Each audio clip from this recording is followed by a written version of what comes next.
Hello and welcome to the ultimate ultra-kill weapon guide.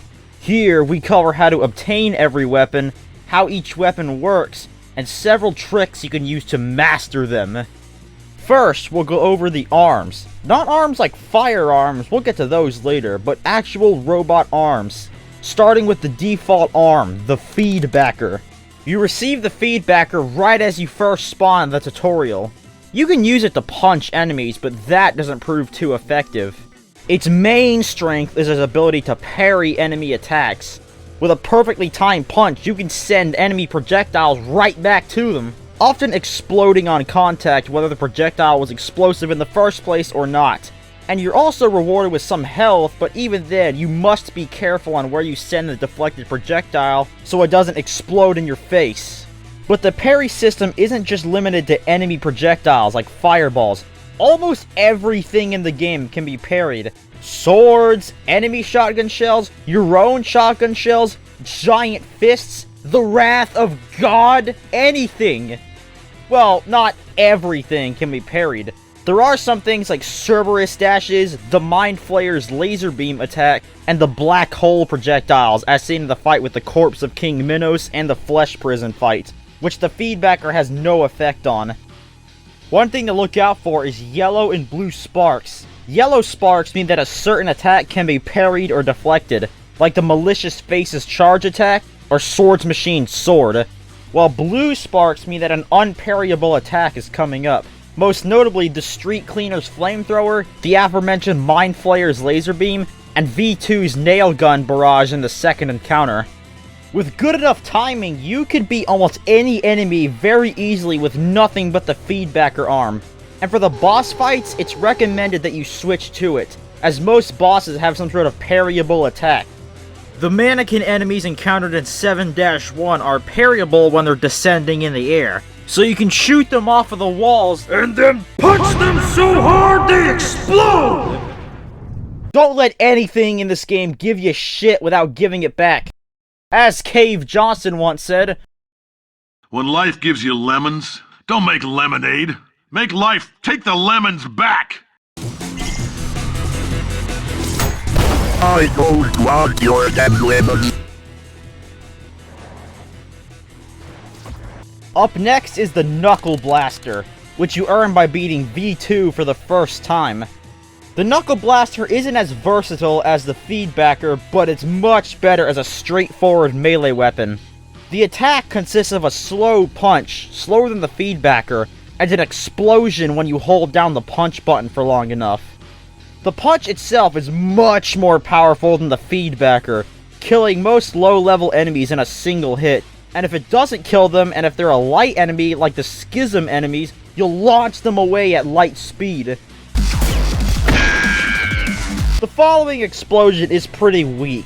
The only thing I use it for is against a swarm of filth, which are the weakest enemy in the game.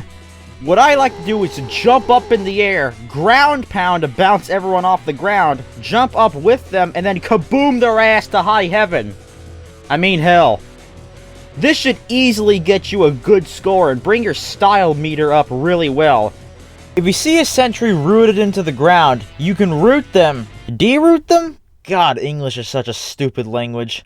Out of the ground by punching them, but it has to be the initial punch and not the explosion. The blast can actually be used to deflect projectiles, but not like the feedbacker arm can. It doesn't send the projectiles right where you aim, but it does at least stop them from going in your general direction, which is really useful against the Mind Flayer enemies.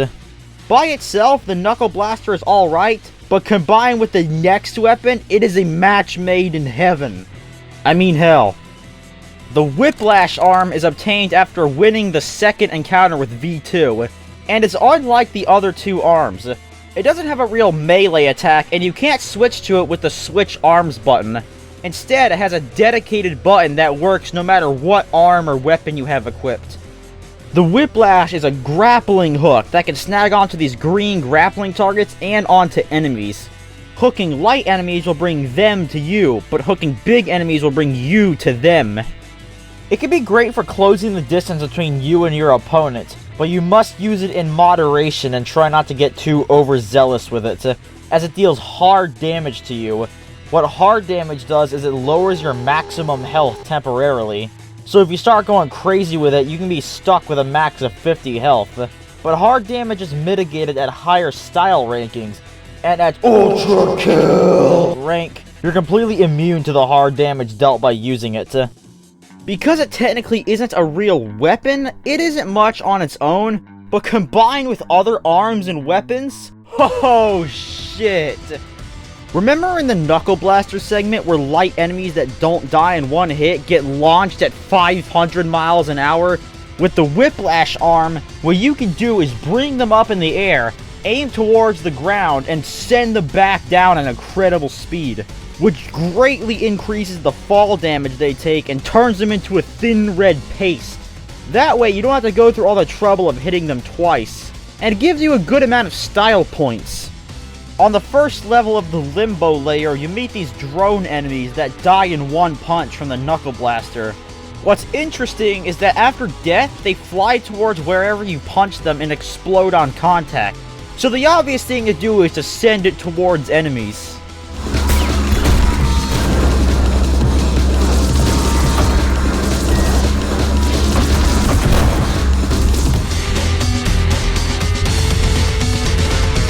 The first revolver you get is obtained in the first level of the prelude by just walking through the intro section. Revolvers deal locational damage, meaning that it deals 50% more damage to arms and legs, and twice the amount of damage to the head.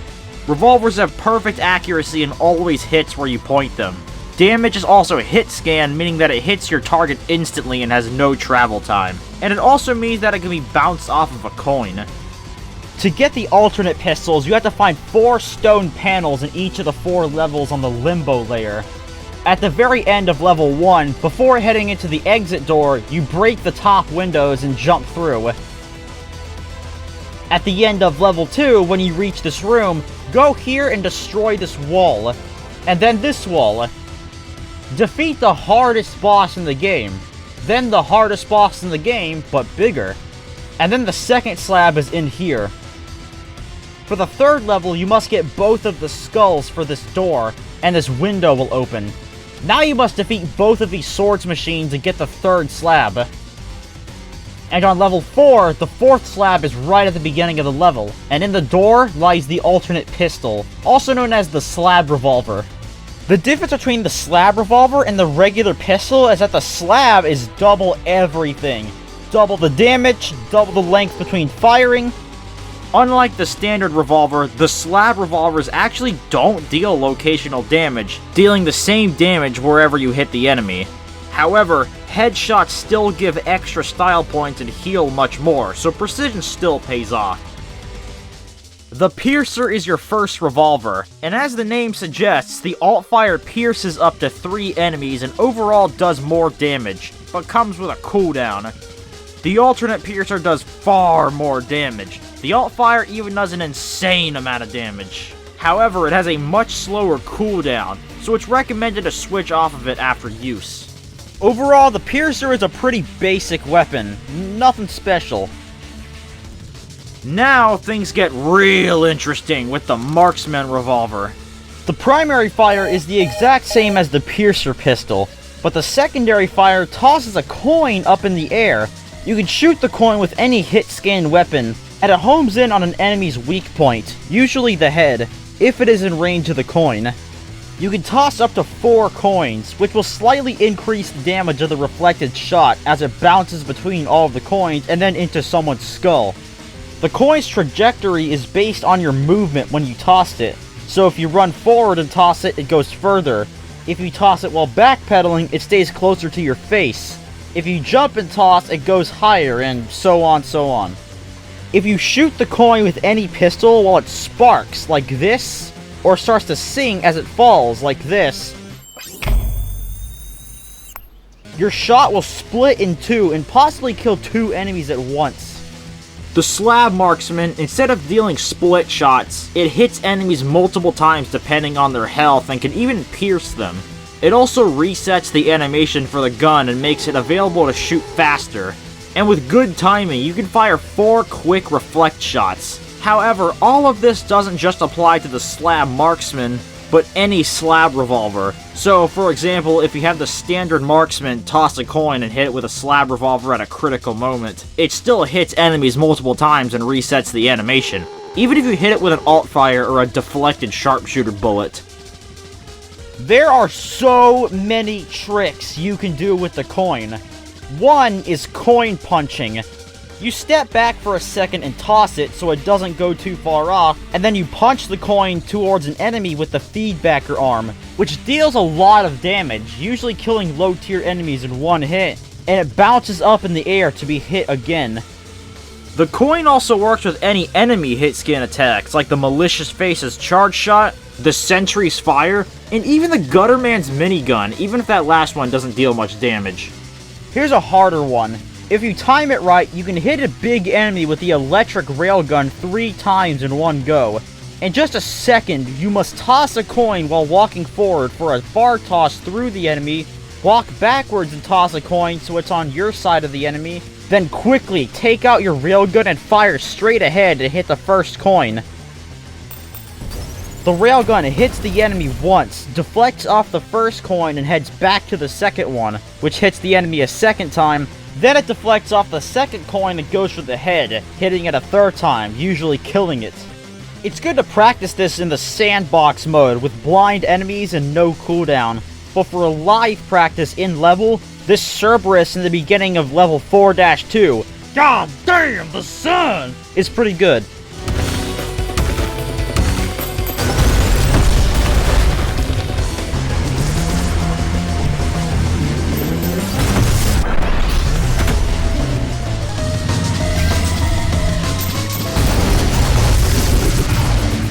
There are many coin tricks in this game, and I won't go over every single one in this video. Though this video by YouTuber Messiah is a great introduction to the mechanics of the coin and a compilation of some cool tricks you could do with it.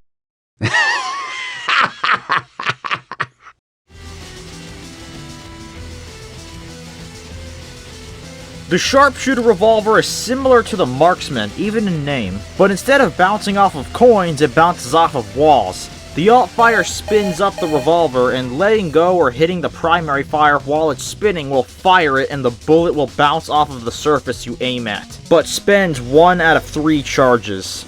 The amount of times it bounces depends on how long you spun up the revolver, up to 3 times.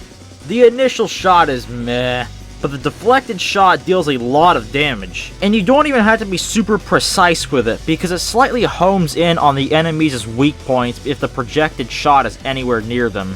The other upside is that it destroys projectiles and causes a big explosion. The alternate Sharpshooter deals much more damage and spins up almost instantly. However, the downside is that there's only 1 charge instead of 3. You can maximize the damage you can get by positioning yourself and aiming at a surface where your first shot and the deflected shots all hit the same enemy. Best done in a claustrophobic area like Prelude or Limbo. And you can make it even higher by tossing a coin in the mix as well. An easier way to do it is to jump over them and aim directly down, assuming there's a ceiling above you. With the standard Sharpshooter, you can fire all 3 charges much faster by holding down the alt fire and using the primary attack instead of letting go to quickly fire them. As established in the Knuckleblaster section, explosions deflect projectiles as well, so using the Sharpshooter to destroy the first projectile from a Malicious face will instantly kill it because that explosion deflects the rest of the projectiles back into it.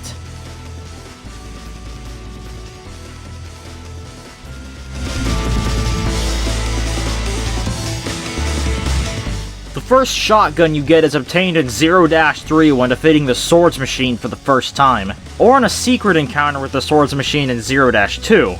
The primary fire is like every shotgun in a video game. Multiple pellets come out at once, mostly for close range, you know the drill. The primary fire does a decent chunk of damage, with the potential to wipe out a few filth enemies in one shot, and kill lowly enemies like husks or soldiers in one hit, but no more.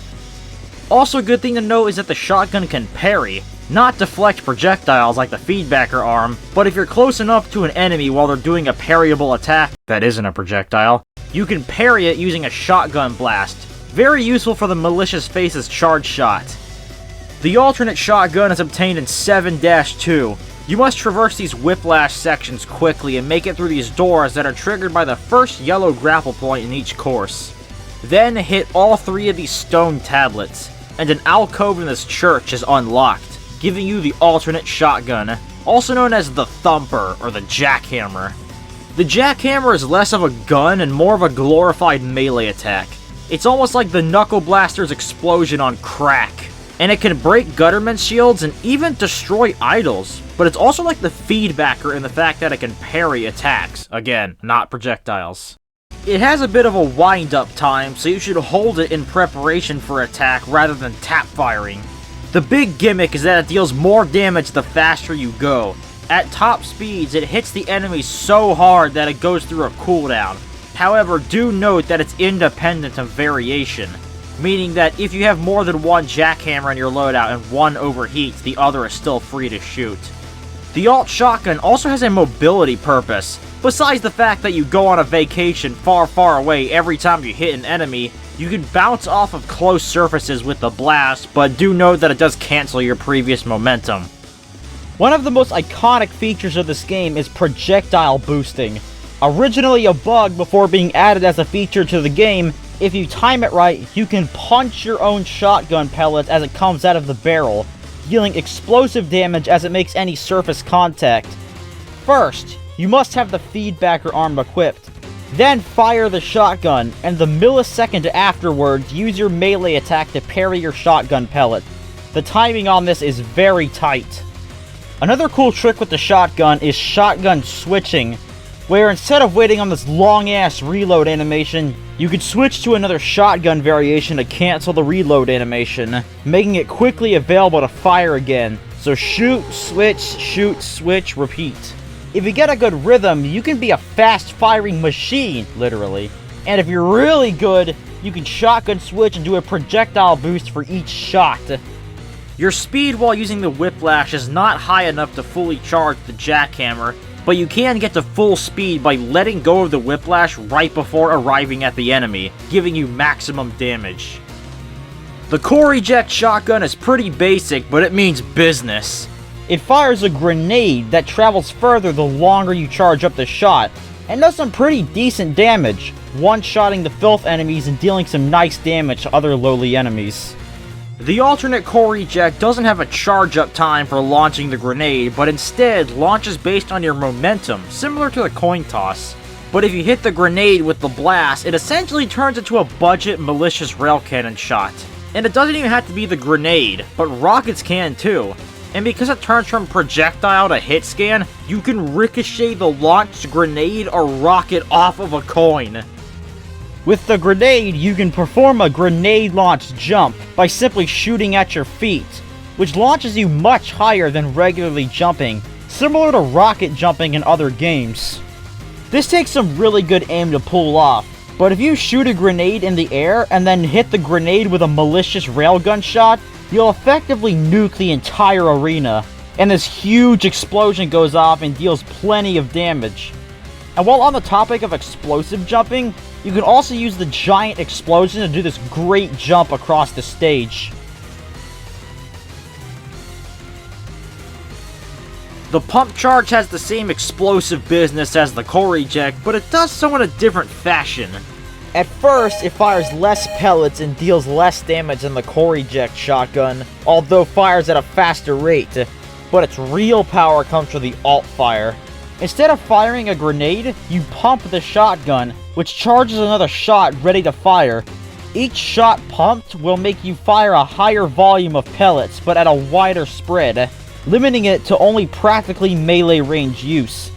After 3 pumps, however, you won't fire any pellets out, and the shotgun instead just explodes in your face, dealing massive damage both to you and the enemies around you.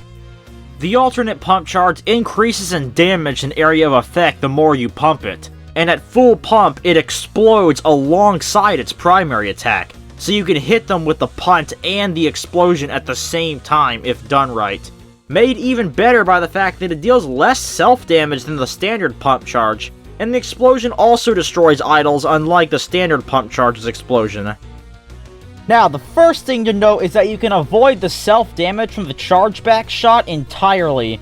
When you dash, you get a few frames of invulnerability from all damage, meaning that you can get up close to an enemy, unleash massive damage with the chargeback shot, and use the dash to completely mitigate any damage from an otherwise suicidal attack.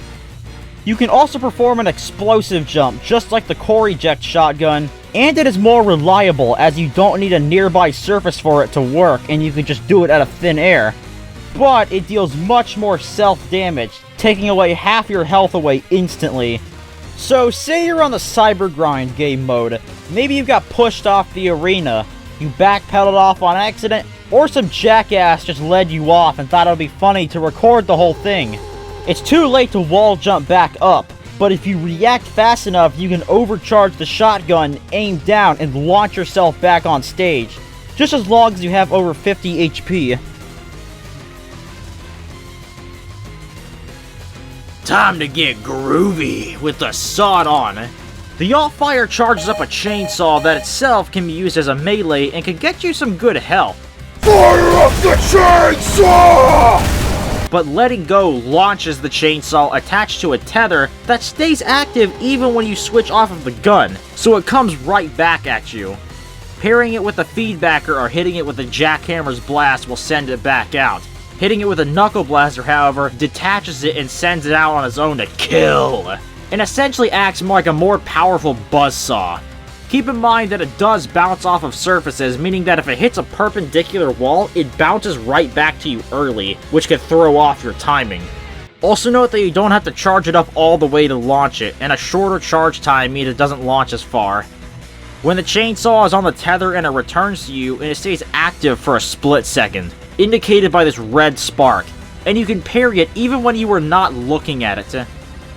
In the chaos of battle, it can be pretty tricky tracking the chainsaw and knowing when to parry, but the best way to get the timing down is to go by sound and parry it when it sounds close enough.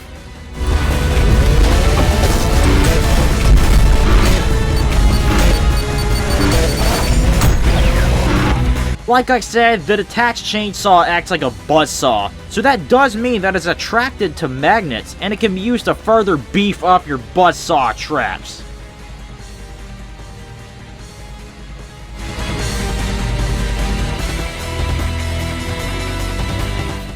The first nailgun is acquired in 1-1. The nailgun is a fully automatic machine gun type weapon, peppering enemies with rapidly fired nail projectiles. It's good at close to medium range, but the drop-off of the nails makes it ineffective at longer ranges. In a certain secret in level 4-3, there's hints to a secret room with water that you need to hit with a railgun. It's referring to this room in level 4-4, that has some water that you shoot with the electric rail cannon, which opens up this door that contains the alternate nail gun, also known as the saw gun. Like the alternate pistol, it's more powerful but slower than the standard nail gun. You shoot saw blades that slice through enemies. The saw blades bounce off of surfaces but will eventually break, good for claustrophobic areas or corridors, like the entirety of Prelude. The Attractor is your first nail gun and is the only gun in the game with limited ammo. But even then, it eventually refills as you aren't shooting it, so it's best to switch to another weapon when you run out. The alt-fire shoots out this magnetic spear that sticks to any surface or any enemy. If you shoot nails in its general direction, they'll attract to it, as the name suggests. You can shoot up to 3 magnets, and they remain for a little bit of time, but they can also break. For surface-stuck magnets, you can shoot them with a pistol to break them, and for magnets stuck to enemies, they break when the enemy is killed. It's good for fast-moving enemies that are hard to hit, and if you shoot 1 or 2 at the ground, you can create a trap for enemies. The Attractor saw gun still has the 3 magnets that work with the saw blades, but instead of forming a tight cluster around the magnet, it instead circles around it on a horizontal axis, usually not even touching the magnet, and will still bounce off walls, still breaking after it hits it enough. If a magnet is stuck onto an enemy, it circles around them like sharks circling them in water. Though, again, it usually doesn't even hit them. So it's recommended that instead of sticking the enemy itself with the magnet, you should stick it on the ground near them to create a big trap that damages them if they walk into it. If you attract a bunch of nails onto a magnet that you stuck onto a surface and then break it with a pistol, you'll effectively make a shrapnel bomb, and it obliterates any close-by enemies. Enemies stuck with nails are themselves attracted to magnets, so you can do stuff like stick sentries to the ceiling so they can't bother you for a bit. Time to sous vide these bitches with the Overheat nailgun. The main fire is about the same, but instead of having a limited ammo supply, it instead has the heat counter. When the heat is full, the rate of fire is drastically slowed down, but now the alt fire is ready. You fire out this quick barrage of flaming nails, which deals incredible damage and lights any low-level enemy that somehow survives on fire. You have 2 overheat charges, and after both are used up, the rate of fire is practically non-existent. But it does regenerate over time, so again, it's best to switch to another weapon. The nails and flaming nails from the Overheat nailgun also work with the Attractor's magnet, and you can create fiery nail bombs. Oh, and speaking of other nail guns, firing other nail guns and saw guns also charges up the Overheat meter. So if you run out of Attractor ammo, you can switch the variation and immediately let out a fiery nail barrage. The Overheat saw gun only has 1 overheat charge, as opposed to the standard nail gun's 2. When the gun is overheated, you fire this blazing saw blade of death that deals way more damage, is way more durable, and sets them on fire and burns them way down. You send this their way and they'll be on their way to hell, or wherever they go when they die and they're already in hell. You don't need to 100% charge the overheat meter, but the damage is higher the more you overheat it, so I always charge it fully.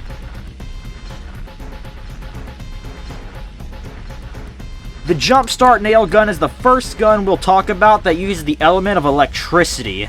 The primary fire is slower than usual at first, but then you use the alt fire, which shoots this short-range cable that attaches to enemies and stays on even when switching weapons. And then you shoot fast as hell.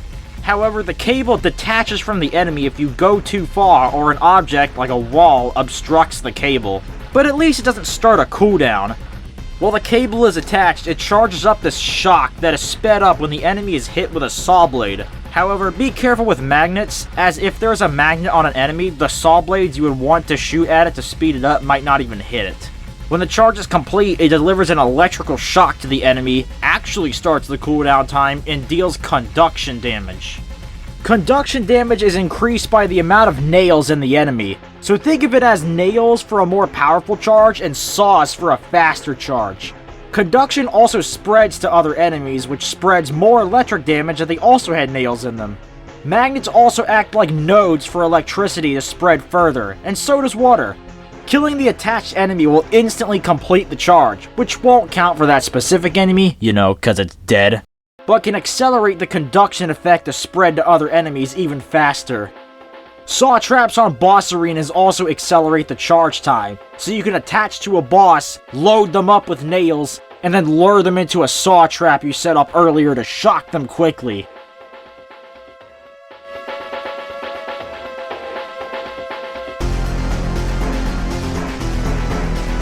The first rail cannon is acquired in level 2-2 and is almost like the BFG of this game. They each have a different primary fire, but all share a zoom as the alt fire, which can be useful sometimes. And the fact that once fired, they start this recharge time that is shared with all 3 rail cannons. The electric rail cannon is the first that you acquire. It's pretty much the Piercer pistol's charge shot on steroids on steroids. It fires this laser shot that deals an incredible amount of damage and pierces an infinite amount of enemies. It also deals conduction damage as discussed in the Jumpstart section, meaning that it synergizes well with the nail guns and is pretty funny to use underwater. Now for the most gruesome weapon in the game, the screwdriver. Unlike the other 2 rail cannons, it fires a projectile instead of being a hit scan, meaning that you can't ricochet it off a coin. When the screw projectile latches onto an enemy, it drills into them and deals continuous damage, either until death or until it runs out of time. The main use for the screwdriver is for health. While it drills into them, it lets out a lot of blood for consumption. Blood. It only does any real damage to a single enemy, unlike the other two rail cannons, which can devastate entire groups if used right. So of course, it's best to use against big enemies, which already applies to every other rail cannon, but I mean especially this. You'll get pretty much no value out of it by using it against a small enemy. If you stick a drill into an enemy, you can hit it with the feedbacker arm, which will do a pretty good chunk of damage, and it launches the drill out the other side of the enemy. If it hits another enemy, it'll reset the timer and continue to do damage. So it's best to aim it at another big enemy so you get twice the worth out of the drill. The screwdriver's drill also prevents mind flayers from teleporting, so it has a utility purpose on levels with mind flayers. Time to use the enemies' powers against them with the Malicious rail cannon. It doesn't pierce any enemies like the electric rail cannon, but upon surface or enemy contact, it lets out this large explosion that does massive damage to anything nearby. And a very simple but powerful weapon.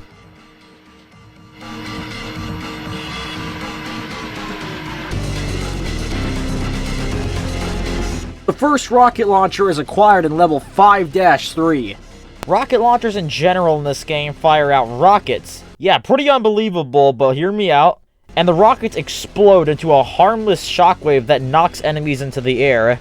The only way it can deal damage is by hitting an enemy directly, which causes a lethal explosion that damages any enemies around. But that's not all. If you bounce an enemy up into the air and then shoot them, it releases a giant explosion that obliterates anything nearby. Rockets are attracted to magnets, and a nearby frozen rockets will home right in on an enemy with a magnet in it. The Freezeframe rocket launcher is the first rocket launcher you get. The Freezeframe's alt fire ticks down this clock, and while active, any rockets from any rocket launcher, even other variants, that are in the air are frozen in place, and doesn't continue its trajectory until the timer runs out or you disable it manually. When a rocket is frozen for a short period, it grows more powerful and releases a big explosion when in contact with an enemy, making it great for setting up traps. If you shoot a frozen rocket, you can jump on top of it and surf it.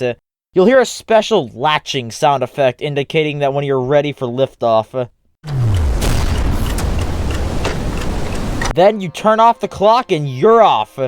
But V1's getting pretty fat from drinking all of the blood of the damned, and the rocket can't carry him too far before falling down. You can still chain rockets to go even further, but you'll lose time as you go on, so you can't do it forever. Another thing to mention is that while you're surfing a frozen rocket, you can adjust the trajectory before you launch off. How am I surfing on a rocket that's above my head? Because ULTRAKILL, that's how! This is a more advanced trick that takes practice, but you can insta-mount a rocket by aiming a bit down, essentially aiming where your feet would be if you dashed forward, shooting, freezing, dashing towards it, and then unfreezing.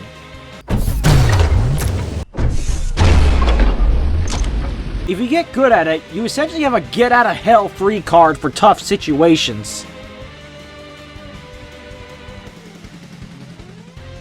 Time to get serious with the S.R.S. cannon.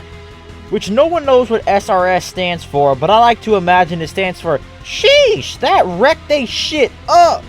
The alt-fire fires a cannonball that travels further the more you charge it, and after use triggers an 8-second cooldown. Upon hitting a surface that isn't on anything sentient, it creates another harmless shockwave, just like the primary fire. You even deal a critical explosion if you hit an enemy launched up by it. But hitting anything still alive causes it to bounce off of it, which is yours to do whatever you want until it falls back down onto the ground and does the shockwave thing again. And while it looks like it bounces straight up into the air from this angle, it actually bounces away from the enemy a little bit. Something to look out for if you're rotating around an enemy. You can shoot the cannonball while it's up in the air to create an explosion that lights enemies on fire. If you hit the bounced up cannonball with the feedbacker arm, You hit it in a straight trajectory that moseys on through light enemies like nothing. The cannonball can actually be grabbed by the Whiplash arm, so you can yank it over to you and punch it wherever you want to redirect it to. You can even play ping pong with yourself. There's also some special interactions with some enemies, like how you can root sentries, de-root, why am I wondering about this again? By hitting them with the cannonball, or you can knock Sisyphean insurrectionists on their ass if they're on the ground. Time to burn down hell itself with the Firestarter. The Trouble Starter, Pumpkin Instigator, has an alt fire that shoots out oil which can cover the world or enemies. The oil on enemies bypasses any fire immunity. For example, naturally fireproof enemies can be lit up, as well as underwater enemies. It can also be used to set up traps and danger zones for enemies, which is recommended as it deals more damage than just lighting them on fire directly, even if you can't do both.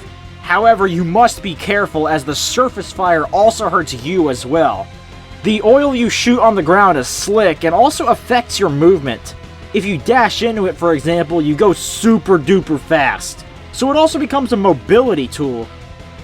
You can travel a long distance very fast by dashing and shooting oil under your feet, which would make a sick combo with the jackhammer. And that was every weapon in ULTRAKILL as of this video's release date.